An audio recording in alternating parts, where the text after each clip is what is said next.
madaxweynaha dalkani Kenya William Ruto iyo muslimiinta dalkan oo dadka Soomaaliyeed ay ugu horeeyaan waxa si isku mid ah ay u diideen cadaadiska imaanayay waayihii aynu ka soo gudubnay qaar badan oo kamid ah wadamada reer galbeedka oo ay ku taageerayaan in laga abuuro guud ahaanba dalkani Kenya in ay dadka isku jinsiga ah isguursadaan taasi oo diinta Islaamka si weyn uga hor imaanaysa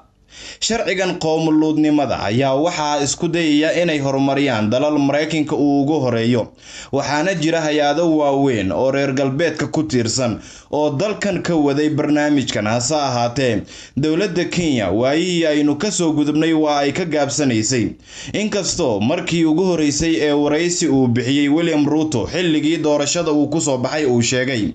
in dhaqanka Afrikaanka iyo guud ahaanba dadka kala duwan ee Afrika ku nool aysan marnaba qusaynin arinta ku saabsan qowmuluudnimada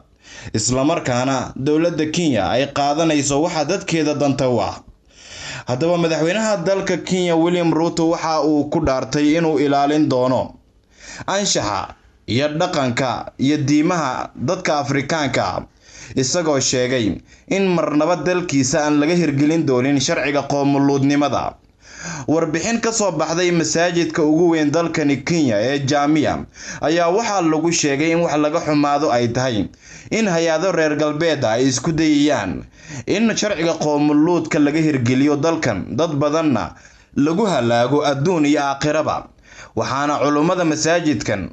oo culimo Soomaaliyeed oo badan qayb ay ka yihiin ay shaaca ka qaadeen in dawladda Kenya ay ku taageerayaan barnaamijkan sidii looga hortagi lahaa qaar badan oo kamid ah wadamada reer galbeedka waxay ka bilaabeen qaaradda Afrika dalal badan oo ku yaala barnaamijkan qowmuluudnimada iyo sidii loo sii faafin lahaa iyadoo hay'ado waaweyn dhaqaale xooggan lagu soo siiyay waxaana guud ahaanba Afrikaanka intooda badan ay yihiin kuwa ka soo horjeeda sharciyada noocan oo kala ah oo ay ku tilmaameen in dana gaar ah laga leeyahay oo Afrikaanku wax shaqo aysan ku lahayn Maslax Abuukar Xaaji KNN Nairobi ودونا سومالي سودانيس هوسبيتال داريال دوين إيا دقاتيرتي خبرات لهايد إيه دبدا لو آذي جري برتلماميد كسومالي سودانيس وابد قبك بلشدين